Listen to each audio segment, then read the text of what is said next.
Tervetuloa taas tänne Leffahullu-podcastin pariin. Kehuttu Rami Malekin tähdittämä vakoja-trilleri The Amateur oli tullut hetki sitten Disney Plussaan, joten pitihän se sitten katsastaa. Joten nyt arvostelussa The Amateur.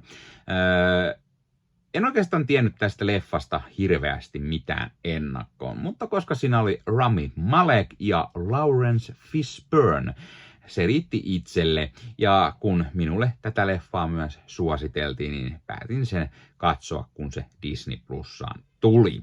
Mutta sitä ennen tietenkin täytyy mainita, että hei, jos katsot YouTuben puolelta, niin hei, pistä peukkua, pistä kanava tilaukseen, muistukset kellosta päälle, näitä aina koska tulee uutta sisältöä, ja sen lisäksi tietenkin se auttaa aina kanavaa kasvamaan. Leffahullu YouTube-kanavan jäseneksi voi liittyä, sillä tavalla tuet kanavaa ja näet myös aina videoita ennakkoon, jos olet kanavan jäsen. CIA:n kryptoanalyytikko Charlie Hellerin elämä romahtaa, kun hän kohtaa tragedian terroristien hyökkäyksessä. Kun CIA ei vaikuta tekevän elettäkään syyllisen nappaamiseksi, kostonhimoinen Charlie päättää itse lähteä kostoretkelle. Ja vaikka Charlie työskentelee CIA:lle, hän ei todellakaan ole mikään supervakoja tai ylipäätään edes vakoja. Hän on siis analyytikkönä tietokoneella, tekee päivätyönsä. Eli kostoreissusta ei tule helppoa, koska koko päivä työskennellään tietokoneen parissa. Siinä on suurin piirtein tämän leffan tarina pähkinänkuoressa. Tämä on hyvää agenttithrilleriä. Rami Malek sopii hyvin tällaisen CIA-analyytikko Hellerin rooliin, joka siis alkaa janoamaan kostoa, haluaa kenttäkoulutuksen, mutta on täysin amatööri kaikessa tällaisessa. Eli tämä on vähän niin kuin täysin amatööri James Bond, joka oppii asioita sitten pikkuhiljaa matkalla. Jotenkin Rami Malekista tulee aina vähän semmoinen fiilis, että hänellä voisi olla myös pahat aikeet. Niin se saa miettimään semmoista pientä twistiä koko ajan. Mutta Rami Malek myös istuu täydellisesti ja vakuuttavasti tällaisen nörtin tietokone, ei voi sanoa hakkeri, mutta tämmöisen tietokoneanalyytikon rooliin. Hän on myös tehnyt suositun robotsarja, iRobot, ei. No, kuitenkin, kyllä te tiedätte. No. Laurence Fishburne näyttelee tässä leffassa tällaista mentoria, eräänlainen kouluttaja. Hän on monesti näytellyt tällaista mentorikouluttaja-hahmoa, mutta on vaan hiton toimiva veto. Fishburnella on vaan karismaa tällaiseen rooliin ja toimii siinä tosi hyvin. Pienemmissä rooleissa nähdään muun muassa juuri Supermanissakin nähty Rachel Brosnahan, aina mahtava Jon Bernthal, joskin aivan liian pienessä roolissa tässä. Holt McCallanytä, Julianne Nicholsonia, Michael Stuhlbargia, Adrian Martinezia ja Caitriona Balfea. Kuten sanottu, Jon Bernthal on aina mahtava, mutta hän on oikeastaan aivan liian pienessä roolissa tässä ja oikeastaan aika turhassakin roolissa. Myöskin Rachel Brosnahan on aika pienessä roolissa, mutta sentään hyvin tarpeellisessa roolissa tässä leffassa. Holt McCallany puolestaan, no hän näyttelee aina sellaista hahmoa, että voi aina epäillä, että onko hän pahis, vaikka hän onkin tässä joku CIA:n operaatiojohtaja, niin hän vaikuttaa aina silti hämärältä, mutta tämä on just sellainen leffa, että vaikka päähahmo työskentelee CIA:lle, niin se koko järjestö saadaan tuntumaan aina hyvin hämärältä, ja semmoinen vaan toimii tällaisessa agenttitrillerissä. Stuhlbarg taas näyttelee melkein aina jonkunlaista pahisroolia, niin myös tässäkin, ja hän vetää sen varsin hyvin, vaikka hän onkin tosi pienessä roolissa. Ja Nichols taas on tämmöinen iso CIA:n pomo. Hän on ihan ok tässä pikkuroolissaan. Adrian Martinez puolestaan on usein tämmöisissä koomisissa sivurooleissaan, ja sitä hän on nytkin. Hän on tämän Hellerin työkaveri, ja siellä on pari semmoista hauskaa kohtausta. Toimii ihan ok tämmöisen sidekick-hahmona, comic reliefinä.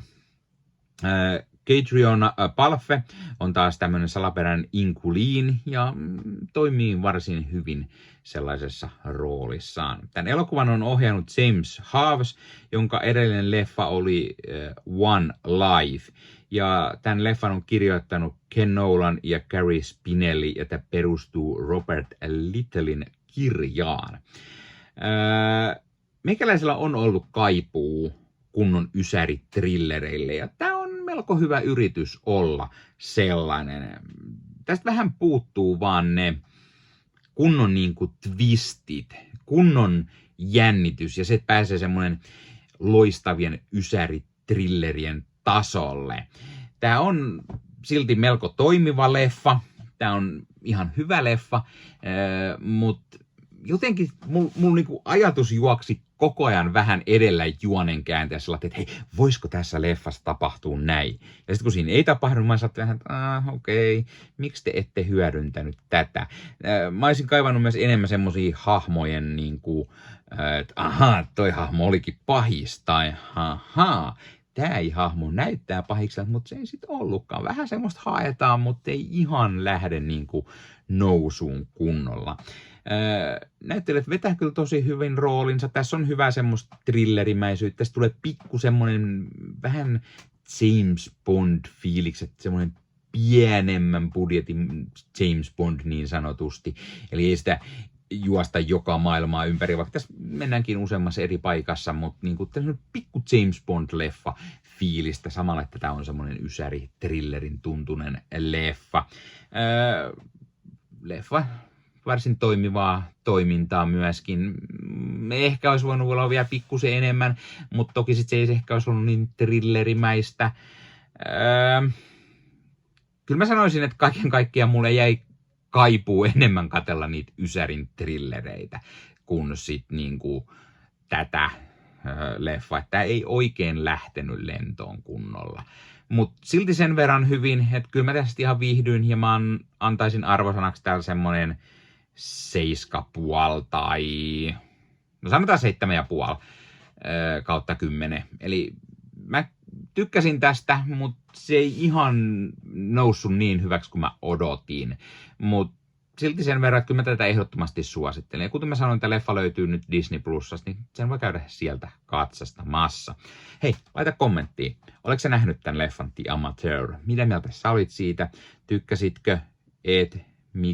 Miksi et? Oliko siinä jotain, mitä se olisi ollut parantamisen varaa? Mitä mieltä sä olit näyttelijöistä roolisuorituksissa? Mikä on sun mielestä paras Rami Malekin rooli tai paras leffa, jossa hän on mukana? Entä Laurence Fishburnen paras rooli tai roolisuoritus? Ja nyt myös koodilla LeffaHullu saat 10% alennuksen kulttileffakaupasta. Eli kannattaa käydä katsomassa. Kulttileffakaupasta löytyy kulttileffoja aimo-annos. Eli semmoisia vähän legendaarisia leffoja, mistä on tullut kulttiklassikoita, niin löytyy kulttileffakaupasta. Siellä on DVDtä, Blu-raytä. Osassa ei välttämättä ole suomenkielisiä tekstityksiä, ne on tuontiversioita, mutta ne on kuitenkin kaikki tämän Eurooppa eli B-alueen tai kakkosalueen julkaisuja. Kannattaa käydä katsastamassa ja tosiaan koodilla LeffaHullu yhteen kirjoitettuna ja isolla saat 10% alennusta sitten loppusummasta. Eli kannattaa käydä tilailemassa itselleen kulttileffoja. Kulttileffakauppaan kanssa tehdään myös kaikennäköistä muuta kivaa lähiaikoina. Ja hei, jos katsot YouTuben puolelta, niin pistä peukkuu, jos pistä kanavatilauksen muistokellosta päälle. Näitä aina, koska tulee uusia videoita ja sen lisäksi auttaa kanava kasvamaan. Eli kiitos kaikille, jotka olette kanavan tilanneet. YouTuben puolella siellä on jäsenyydet, superominaisuudet päälle. Sieltä voi jäsenet tulla kanavan jäseniksi ja sieltä saa erikoismainintaa. Esimerkiksi tohon nimen, kun on kanavan jäsen ja sit saa erinäköisiä hyviä asioita. Näkee ennakkoonkin. Esimerkiksi tämänkin on nähnyt varmasti jo aikaisemmin, jos on kanavan jäsen, tämän videon sieltä ja muita videoita tulee. Esimerkiksi täällä on paljon täällä leffahuoneessa kaiken näköistä, mistä on tulossa lähiaikoina varmasti video, niin niitäkin näkee sitten ennakkoon, kun on kanavan jäsen. Joskus tulee jopa pelkästään jäsenille tarkoitettuja videoita.